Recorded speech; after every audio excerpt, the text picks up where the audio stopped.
बिस्मिल्लाहिर्रहमानिर्रहीम। अस्सलाम वालेकुम। उम्मीद है मेरे तमाम देखने वाले बहन भाई खैरो खैरियत से होंगे। 5 से 6 दिन हो गए मेरी वीडियो नहीं आई और लास्ट वीडियो में आपने मुझे दुबई में देखा था और आज काफ़ी बहन भाई मुझे मेरे घर में देखकर बहुत ज़्यादा खुश भी होंगे और कुछ लोग जो दुबई से मेरे फ़ैन मुझसे मिलना चाहते थे वो मायूस भी होंगे, क्योंकि बाजी ने तो आप सबके साथ मिलने का वादा किया था। लेकिन भाई ज़िंदगी में कुछ उतार और चढ़ाव जिस तरह से हर इंसान की आती हैं, मेरी ज़िंदगी में भी आए, जिनकी वजह से मैं आप सबको बताए बिन बताए पाकिस्तान वापस आ गई और आज मेरा तीसरा दिन है मुझे घर आए हुए। लेकिन मुझ में हिम्मत नहीं हो रही थी कि मैं अपनी यूट्यूब फैमिली के साथ क्या बात शेयर करूं। लेकिन एक बार फिर से मुझे अपने अंदर हिम्मत इकट्ठी करके आप सबके सामने आना पड़ा और जिस तरह से मेरी पूरी जिंदगी आप सबके सामने खुली किताब की तरह है, मैंने आज तक आपसे कुछ नहीं छुपाया, तो मैंने सोचा कि आज भी मैं अपनी यूट्यूब फैमिली के साथ कोई बात ना छुपाते हुए हर बात अपनी जिंदगी की शेयर करूं। क्योंकि जो मुझे धमकियां मिल रही हैं, जो बातें आजकल मेरी जिंदगी में हो रही हैं, ये आप सबको बतानी जरूरी हो गई हैं। अगर मैं ना बताऊंगी तो शायद जिंदगी में ये तकलीफ मेरे अंदर मैं खुद ही जमा करके खत्म हो जाऊंगी। और काफी बहन भाइयों को पता है कि कुछ अरसा पहले मैंने मजबूर होकर शादी की थी। मैं शादी करना नहीं चाहती थी। अगर मैं शादी करना चाहती होती तो मैं छोटे जब मेरे बच्चे थे तभी मैं कर लेती। 12 साल मेरे सर पे आई, सारी जो जिंदगी थी मैंने अपनी मुश्किलात से गुजार कर अपने बच्चों को पाला और जिस तरह से एक एक पाई जोड़ी। 5 से 6 साल हो गए मुझे चैनल की फील्ड में आए हुए और 4 साल से मेरे अपने चैनल को मोनेटाइज हुए हो गए। जिस तरह से आपको पता है अर्न आना शुरू हुई तो मैंने एक एक पाई मैंने और मेरी मुस्कान ज़ारा ने जोड़ी।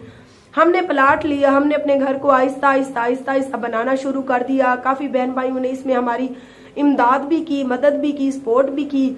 और इस मोड़ पर जब मैं आकर खड़ी हुई तो मुस्कान ज़ारा की वजह से और जीशान की वजह से मुझे दूसरी शादी करनी पड़ी, वरना मैं कभी ना करती।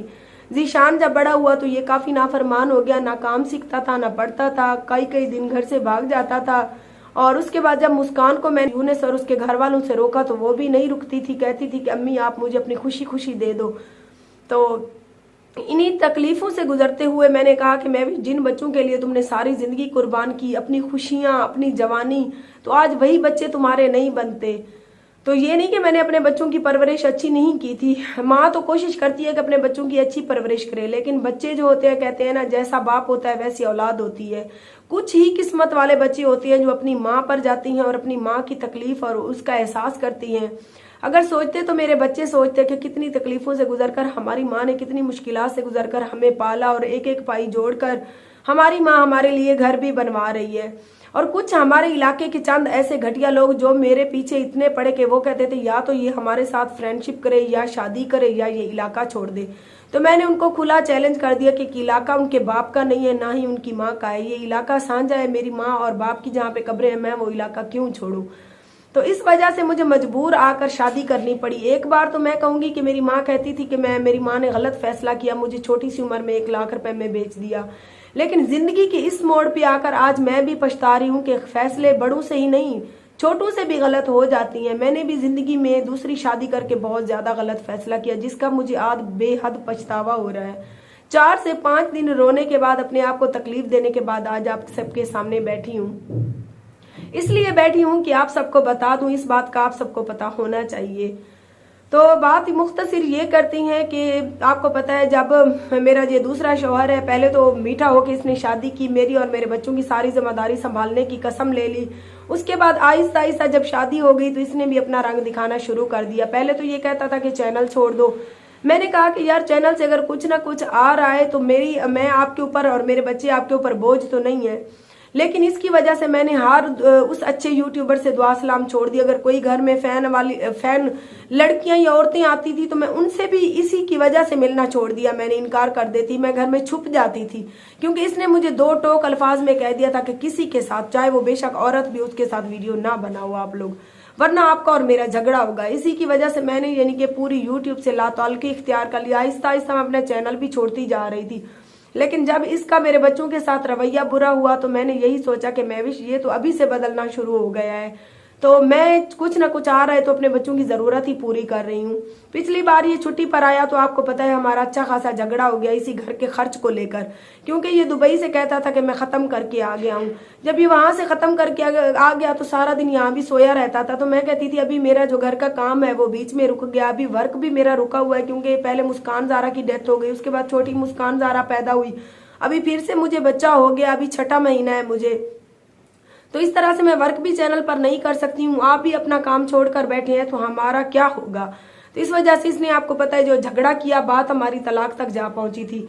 और बीच में कुछ बड़ों ने पढ़ के हमारी सुलह करवाई। सुलह हमारी इसी शर्त पे हुई कि उन लोगों ने यही कहा कि भाई आप लोगों को पहले इसके बच्चे भी नजर आ रहे थे, अगर आप आज आपको इसके बच्चों के साथ प्रॉब्लम है तो भाई ये तो गलत बात है। तो इसने फिर मुझे कहा कि मैं आपको खर्च दूंगा, आपके बच्चों को नहीं दूंगा। आप अपना चैनल चला रही हो, वहां से जो आपकी इनकम आएगी आप अपने बच्चों की जरूरत पूरी करो। मैंने फिर भी बात को आया गया करके इसके साथ सुलह कर ली। जब ये दुबई गया वापस, तो आपको पता है 2 महीने नहीं हुए थे इसको गए हुए कि इसने रट लगा ली कि तुम आओ, यहाँ आओ, विजिट पे घूमो फिरो, तुम्हारी वीडियोस भी अच्छी बनेंगी, कुछ अर्न में भी इजाफा होगा। चलो मैं भी अपनी बेटी के बगैर, मतलब छोटी मुस्कान ज़ारा के बगैर उदास रहता हूँ। मैंने इसको यही समझाया कि मेरे साथ अभी तो आप गए हो, पहले 3-4 महीने आप घर खड़े रहे हो, अभी जाते ही 1-2 माह की जो सैलरी मिली है या कुछ आपके पास बचा कुछ है तो आप वहाँ मेरे लिए रूम लेंगे, खर्च होंगे, खर्चों में इजाफा होगा। इसने कहा जो पाकिस्तान में तुम्हें खर्च भेजता हूँ वो जो तुम्हारा खर्च है वो मेरे जिम्मे, तुम रखती जाना, वहां पे मैं तुम्हें दूंगा, तो उससे तुम अपने जो घर का बचा हुआ काम है वो कंप्लीट करवाना। मैंने इसकी जिद के आगे इसीलिए हार मान ली कि मुझे जिंदगी इस शख्स के साथ गुजारनी है। तो आपको पता है जिस तरह से वो प्रोसेस रहा, पासपोर्ट वगैरह बनवाया, आईडी कार्ड, छोटी मुस्कान ज़ारा का पासपोर्ट, फिर मैं दुबई चली गई। जाते ही आपको पता है 3 से 4 दिन मेरी दुबई जाने के बाद कोई वीडियो नहीं आई, क्योंकि इसने मुझे कहा कि 3-4 दिन तुम रेस्ट करो और मैं भी काम करता हूँ, मुझे यहाँ पे छुट्टी नहीं होती है। संडे वाले दिन मुझे सेकंड टाइम छुट्टी होती है, मैं तुम्हें कहीं घुमाने ले जाऊंगा, और जुम्मे वाले दिन भी मुझे छुट्टी होती है। चले जी, जुम्मा आ गया। जुम्मे वाले दिन ये 2 बजे तक सोया रहा। मैं तैयार होके उठी, मैंने फ्रेश हुई, मैंने छोटी मुस्कान ज़ारा को तैयार किया। मैं इसको बार बार उठाती रही कि चलो हमें कहीं ले चलो, आज तो जुम्मा है, आज 5-4 दिन हो गए हैं हमारे चैनल की कोई वीडियो भी नहीं बनाई, घूम फिर भी लेंगे और वीडियो भी बना लेंगे। लेकिन ये शख्स उठने का नाम नहीं ले रहा था। 3-4 बजे के करीब जब मैं इसके साथ नाराज हुई, मतलब मैंने इसके साथ झगड़ा किया कि यार क्या है, 1 दिन छुट्टी का मिला है, तुम सोते रहोगे तो अगले जुम्मे तक फिर मुझे इंतजार करना पड़ेगा। तो बामुश्किल ये उठा और इसने मुश्किल से ही कहीं से टैक्सी अरेंज की, और आपको पता है कि हम घूमने फिरने गए बुर्ज खलीफा पे, वो वीडियो बनाई, खुशी खुशी हम वापस आए। उसके बाद 2 से 3 दिन मैं एक रूम की मैंने शायद वीडियो बनाई, उसके बाद फिर मैंने रेस्ट किया। अगली एतवार आ गई, एतवार वाले दिन इसको छुट्टी होती थी, सेकंड टाइम इसने जाना होता था।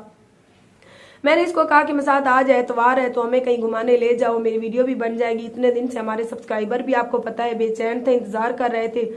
लेकिन इस शख्स ने फिर से वही मुझे बात कही कि यार जब से आई हो वीडियो बनानी है, ले चलो, मैंने तुम्हें यहाँ घुमाने के लिए नहीं अपने लिए बुलाया है कि सुकून से यहाँ पे रहो। मैंने कहा ये कोई तरीका तो नहीं बनता मजाद, आप मेरे बच्चों को खर्च भी ना दो, आप मेरा घर भी मुकम्मल करवा कर बात करती हूँ तो आप कहते हो कि ये आपका और आपके बच्चों का घर है, मेरा तो नहीं है कि मैं पैसे दूं घर के लिए। तो अभी मेरी वीडियोस भी नहीं बनेगी तो मेरी अर्न बिल्कुल खत्म हो जाएगी, मेरा चैनल बिल्कुल ही बैठ जाएगा। तो इस बात पे इसने मुझे डांटा, झगड़ा करके ये सेकंड टाइम नहा के दुकान पे चला गया। मैंने भी रोकर खामोशी इख्तियार कर ली कि क्या अपना और अपनी जिंदगी का तमाशा बनाना। चले जी, ऐसे दिन गुजरते गए। 3-4 दिन के बाद इसने 12 बजे तक ये सोया रहा। मैंने कहा आज अपनी मर्जी है तो तुम छुट्टी करके सोए हुए हो, अगर मैं कहीं ले जाने का नाम करती हूँ तो तुम कहते हो कि मुझे छुट्टी नहीं होती। तो इसने उसी बात पे मुझे झगड़ा मतलब किया मेरे साथ, और इसने मुझे तशद्दुद भी किया, थप्पड़ वगैरह मारे। मैं उठने लगी गुस्से से तो मेरा पाँव स्लिप हुआ, नीचे शायद फर्श पे पानी था तो मैं गिरी, मुझे अच्छी खासी चोट लगी बाजू पे भी और पेट पे भी। तो वो दिन भी इसी तरह मेरा रोते हुए गुजर गया। अगली सुबह मैंने कहा अगर यार तुम कहीं भी लेकर मुझे नहीं जाना चाहते, कमरे में कैद रखना चाहते हो तो इस तरह से मैं नहीं रहूंगी यहाँ पे, यहाँ तो मेरे चैनल की भी अर्न नहीं हो रही है। इसने मुझे कहा कल परसों मेरी कमेटी निकलने वाली है, कमेटी निकलेगी तो मैं तुम्हारे घर पैसे भेजूंगा, बच्चों के लिए भी और जो है ना घर के पर्दे वगैरह के लिए भी, चलो कुछ काम तुम करवा लेना। नेक्स्ट दिन इसकी कमेटी निकल आई। इसने मुझे बताया कि 12,000 की मेरी कमेटी निकली है। कुछ इसने कहीं से वहां से लेने भी थे, 2 से 3 हज़ार वो भी मिले। तकरीबन 15 से 16 हज़ार दरहम उस दिन इसको मिले। मैंने कहा मसात अगर 15 से 16 हज़ार आपके पास आ गए हैं तो चलो मुझे तो कुछ ले दो, चलो कहीं मार्केट ले चलो, थोड़ी सी शॉपिंग ही करवा दो, मेरी वीडियो भी बन जाएगी। इसने शॉपिंग के नाम पे गला ही इसका घुट गया, खामोश होके ये बैठा रहा। उसके बाद इसने मुझे सेकंड टाइम यही बताया कि मैं बड़ी गाड़ी अपनी लेना चाह रहा हूँ, क्योंकि जो छोटी मेहरान आपको पता है हमारे घर में खड़ी थी, वो जब मैं दुबई जाने लगी तो इसने अपने घर भिजवा दी थी, मतलब गाड़ी भी बाइक भी वो इसने दोनों ही सेल कर दी थी जो हमारे पास थी।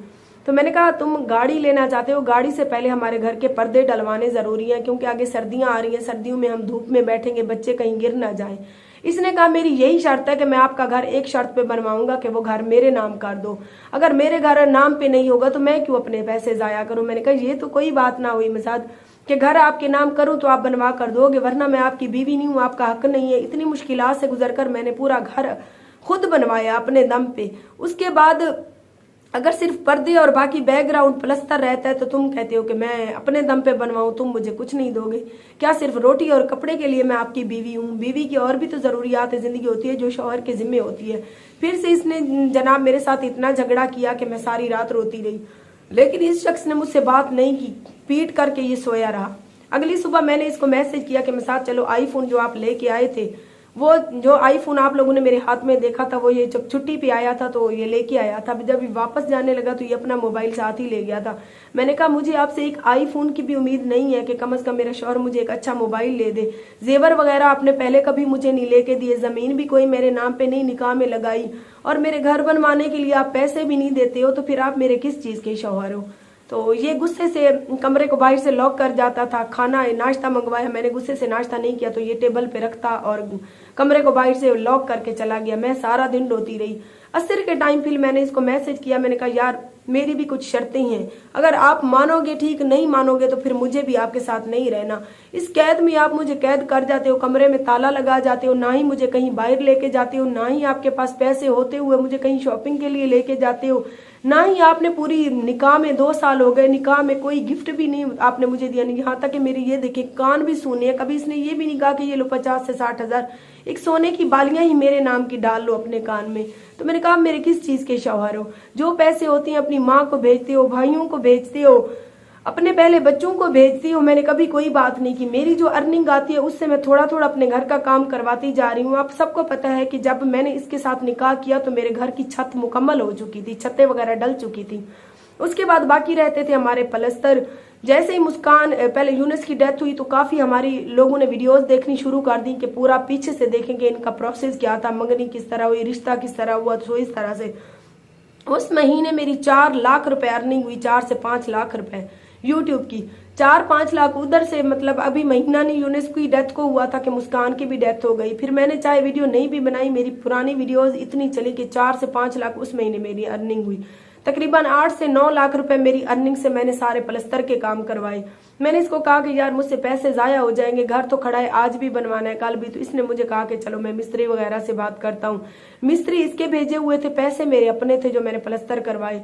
आज इस मोड़ पर आकर ये मुझे कहता है कि मैंने ये सारा घर आपको खुद बनवा के दिया है।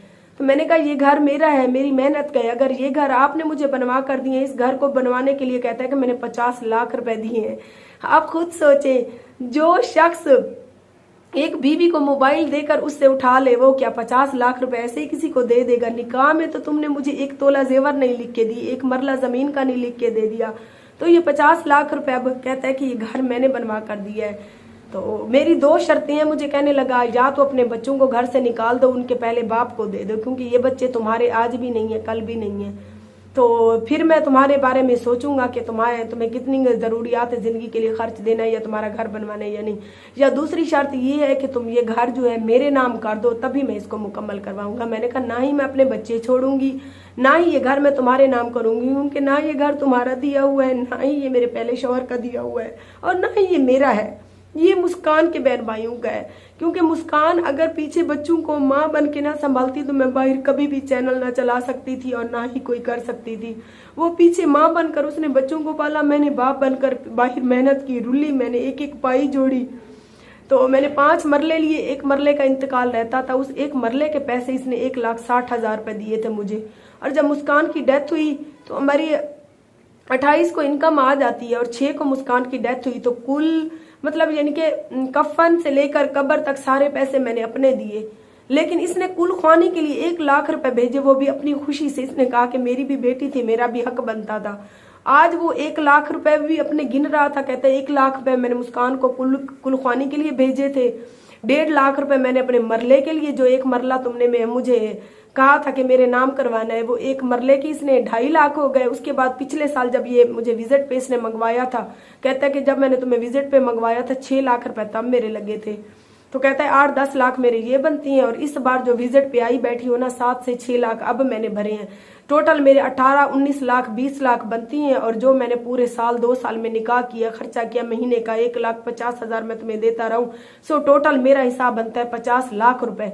वो मुझे दोगी तो मैं तुम्हें तलाक दूंगा, वरना मैं तुम्हें चैनल भी खत्म कर दूंगा तुम्हारा, क्योंकि पासवर्ड वगैरह मेरे पास है। तो मैंने घर आके पासवर्ड भी अभी चेंज कर लिया है, लेकिन देखती हैं कि ये मेरा चैनल के साथ क्या करता है। तो इसकी अब 2 शर्तें हैं कि इसी शर्तों पे ये मुझसे जिंदगी गुजारना चाहता है मेरे साथ, कि या तो मैं अपने बच्चों को घर से निकाल दूं और ये घर भी इसके नाम कर दूं, वरना कहता है कि मेरा और तुम्हारा गुजारा नहीं है, मेरे पास तुम्हें देने के लिए 1 रुपया भी नहीं है। तो मैंने कभी भी नहीं सोचा था कि इस मोड़ पे आके ये इंसान मेरे साथ ऐसा करेगा। आपको पता है अगर एक इंसान किसी के साथ निकाह करता है, शादी करता है, तो उसका नान नुतफा अपनी बीवी के लिए होता है, जिम्मे होता है। ये शख्स महीने में अगर 40-50 हजार मुझे भेज देता था, तो उसमें इसकी अपनी बेटी की भी तो जरूरतें होती थी, डब्बे वाला दूध, कपड़े, जूते, पैम्पर। उसमें अगर मैं एक आधा जोड़ा या कोई जूता ले लेती थी, तो वो अगर भेजता 50 था तो लिखे हुए अब लाख है उसने। तो मैंने कहा मेरी भी तो महीने के महीने अर्न आती रही है। लास्ट मेरी पिछले महीने की भी 1,42,000 आई हुई है। और आज तक की मेरी जो टोटल इनकम है ना चैनल की, मैंने 23 से 24 हजार डॉलर कमाए हुए हैं पूरे अपने चैनल के मोनेटाइज जब से मेरा चैनल हुआ है। तो उसका मैंने हिसाब करवाया, तकरीबन 60 से 70 लाख रुपए मैंने अपनी चैनल से अर्न की हुई है। अगर ये शख्स कहता है कि ये घर इसका है, इसने मुझे बनवा कर दिया है, तो मेरे चैनल की अर्निंग कहाँ गई, मेरी मेहनत कहाँ गई, मेरी एक एक पाई जोड़ी हुई कहाँ गई। तो उसके बाद जो मेरे काफी बहन भाइयों ने मेरी सपोर्ट की है, काफी ऐसे सब्सक्राइबर हैं जिन्हें आज भी मैं राब्ता करके कहूँ तो वो मुझे गवाही देने के लिए तैयार हैं कि जब मैंने प्लाट लिया था, मैंने काम शुरू करवाया था, हमारे चैनल के सब्सक्राइबर करीम बख्श भाई 1 लाख के करीब उन्होंने मुझे दिए। हमारे चैनल के सब्सक्राइबर जो मलिक इमरान है जमपुर वाले, 4 लाख रुपए उन्होंने मुझे इमदाद की थी। उसके अलावा सैफ स्पेन वाले उसने हमारे सब्सक्राइबर ने मेरी इमदाद की थी। उसके बाद जाहिद मियाँ वाली के थे। उसके बाद मुल्तान का एक था अंसर शहबाज जो सऊदी अरब में था। इस तरह से अमेरिका से 2 बहनों ने मेरी इमदाद की थी। एक मतलब इंग्लैंड से बहन थी, उसने इमदाद की थी। काफी तकरीबन 20 से 15 लाख मुझे इमदाद ही मिली थी। तो वो मेरे पैसे कहाँ गए। आज इस मोड़ पे आके इसने इतनी बुरी बातें की हैं और मुझे वापसी का टिकट करवा के दिया। और वापसी में भी सिर्फ 500 रुपए इसने मेरे एयरपोर्ट पे हाथ में रखे कि ये टैक्सी का किराया है 500 दिरहम, जिसका यहाँ आने के बाद मैंने 35,000 मुझे मिला है। 10,000 मैंने टैक्सी वाले को दिए। 5,000 मेरी तबीयत खराब थी, कल से मैं दवाई ले रही थी। 5,000 मेरे चेकअप का लगा, 15,000। उसके बाद मेरे पास बचा 20,000 जो हम घर में चौकीदार रखे गए थे, 15,000 मैंने उसको दिए।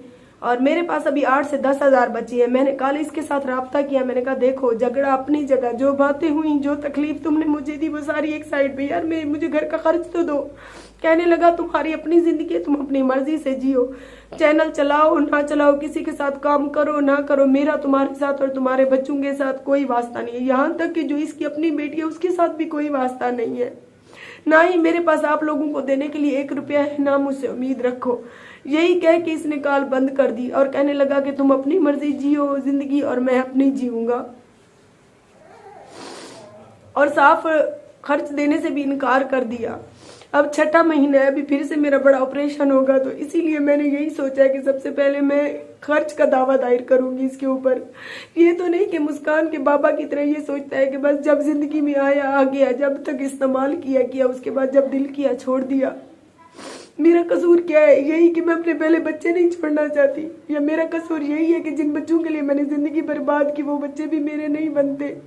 बेशक मेरे बने ना बने, लेकिन मेरे बच्चे तो हैं, मैं उन्हें कैसे छोड़ दूं? ये बंदा मुझे इस तरह से ब्लैकमेल कर रहा है। मुझे कहता है अगर तुमने चैनल पे मेरी हकीकत बताई तो मैं तुम्हारा चैनल ही खत्म कर दूंगा। बेशक ये मेरा चैनल खत्म कर दे, बेशक ये मेरी आज की ये वीडियो देखने के बाद कुछ करे, क्योंकि पासवर्ड इसके पास भी है, तो ये खत्म कर दे या डिलीट कर दे मेरी वीडियो, लेकिन चंद लोग तो देख जाएंगे इसकी हकीकत। और मुझे कहता है कि अगर तुमने शराफत के साथ अपने बच्चों को नहीं छोड़ा या घर मेरे नाम पे नहीं लगवाया तो मैं तुम्हें जान से भी मार दूंगा।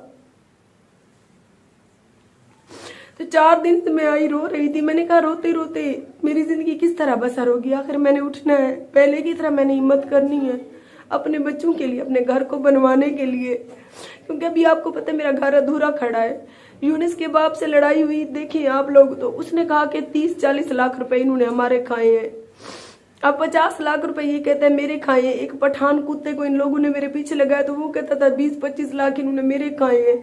तो इतने लाख मैंने खाए हैं तो मेरे पास कहाँ है? मेरे कान में सोने की एक बाली नहीं है, मेरे घर में एक तोला सोना नहीं है, मेरे घर में एक पाई नहीं है, मेरे बैंक में एक ढेला नहीं है। यही जो मैंने कमाया एक एक पाई अपनी मेहनत से जोड़ जोड़ के मैंने घर बनवाया। आज वो घर पे भी 10 बंदे मालिक होने को तैयार है, कहते हैं कि हमारा है, कोई कहता हमने इतने दिए, कोई कहते हैं हमने इतने दिए। अगर दिए हैं तो मेरे ऊपर कानूनी कार्रवाई करवाए। मेरी छानबीन हो कि मैंने कहाँ छुपाया, इतने करोड़ों रुपए कहाँ गए।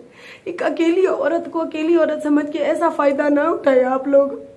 मरना मैंने भी है, मरना इन लोगों ने भी है जो मुझे आजकल तंग कर रहे हैं। तो उसने कल मुझे साफ इनकार कर दिया, कहने लगा तुम्हारी अपनी जिंदगी है। मैं फिर भी 1-2 दिन देखूंगी। अगर 1-2 दिन के अंदर इसने मेरे घर का खर्च नहीं दिया, इसने मतलब अपनी सारी जिम्मेदारी नहीं उठाई जो इसकी जिम्मे है, तो फिर मैं अदालत में भी जाऊंगी, खर्चे का दावा दायर करूंगी। क्योंकि मेरा फिर से बड़ा ऑपरेशन होगा, 1.5-2 लाख वो लगेंगे। छोटी इसकी बेटी है मेरे पास। अगर मेरी इसके साथ गुजारने की नियत ना होती तो मैं बच्चे पैदा कभी ना कर दी, क्योंकि मेरे तो अपने बच्चे थे। लेकिन मैंने अच्छी औरतों की तरह इसके साथ बसर किया। उसके बाद 2 साल से मैंने हर बंदे के साथ वीडियो बनानी छोड़ दी, हर चैनल पर काम करना छोड़ दिया। लेकिन एंड पे आके इसने मुझे ये सिला दिया कि आज ये भी कहता है कि चैनल भी छोड़ दो, बच्चे भी छोड़ दो, घर भी मेरे नाम करवा दो तो ही मैं तुम्हें रखूंगा, वरना नहीं। जाओ, तुम्हारा अपना रास्ता और मेरा अपना रास्ता। तो मैं अपने बहन भाइयों से यही बात इसीलिए शेयर कर रही हूँ कि कल को कुछ हो सकता है मेरे साथ, क्योंकि ये लोग मुझे धमकियां दे रहे हैं, मेरा शौहर और मेरी ससुराली फैमिली। तो ये घर मुस्कान के बहन भाइयों का है, ना कि मेरे पहले शौहर का है, ना ही दूसरे का। और मेरे चैनल की जो अर्न है 28-27 हजार डॉलर है, वो जब तक की अर्न है वो मेरे चैनल में मौजूद है। तो मेरी एक एक पाई से जोड़ी हुआ ये मेरा एक आशियाना है जो इतनी मुश्किलों से मैंने बनाया है। ये मैं किसी के नाम नहीं करूंगी, ये मेरे अपने बच्चों का है, मुस्कान के बहन भाइयों का है। ना मैं इसको किसी को दूंगी, ना ही किसी का हक है इसके ऊपर। बाकी आप सबसे गुजारिश करती हूँ कि अगर ये बंदा मेरा साथ ना दे तो आप सब हमेशा की तरह मेरा साथ दीजिएगा, मेरी वीडियोस देखिएगा, ताकि मैं अपने घर के पर्दे डलवा सकूं, पीछे प्लस्तर वगैरह का काम रहता है वो करवा सकूं। और कुछ बहन भाई वीडियो में कह रहे थे उस दिन के बाद, आप फिर से प्रेग्नेंट हो। जी भाई, मैं फिर से प्रेग्नेंट हूँ और इस बार भी मुझे बेटी ही बताई है। पता नहीं मेरी ये खुशकिस्मती है कि बदकिस्मती। मुस्कान ने मरने से पहले ये बात कही थी कि अम्मी हमारे 3 भाई हैं और हम 3 बहनें हो जाएंगी, लेकिन मुस्कान चली गई। और मुस्कान की ये बात शायद अल्लाह पाक ने पूरी करनी थी कि आज अल्लाह पाक मुझे फिर से बेटी से नवाज रहा है, जिसकी वजह से आज फिर से मेरी 3 बेटियां हो जाएंगी। लेकिन अगर उसके बाप ने, उन बच्चों के बाप ने खर्चात नहीं दिए थे, नशई था, जो कुछ था, तो अगर 12 साल तक मैंने उन बच्चों को पाल लिया तो ये भी अपना नसीब खाएंगे, अल्लाह पाक इनके नसीब का भी देगा। तो इंशाल्लाह मैं सुबह से डेली जितनी भी जो भी जैसी भी होगी वीडियो बनाऊंगी, क्योंकि आपको पता है मेरे पास मोबाइल भी अच्छा नहीं है, 4 साल पुराना। ये मेरे फैन मलिक इमरान ने मुझे मोबाइल दिया, तो उसी का मोबाइल अभी तक मेरे हाथ में है और उसी से मैं वीडियो बना रही हूँ। Vivo 20 मेरे पास मोबाइल है, मुझे नया मोबाइल तक किसी ने नहीं लेके दिया।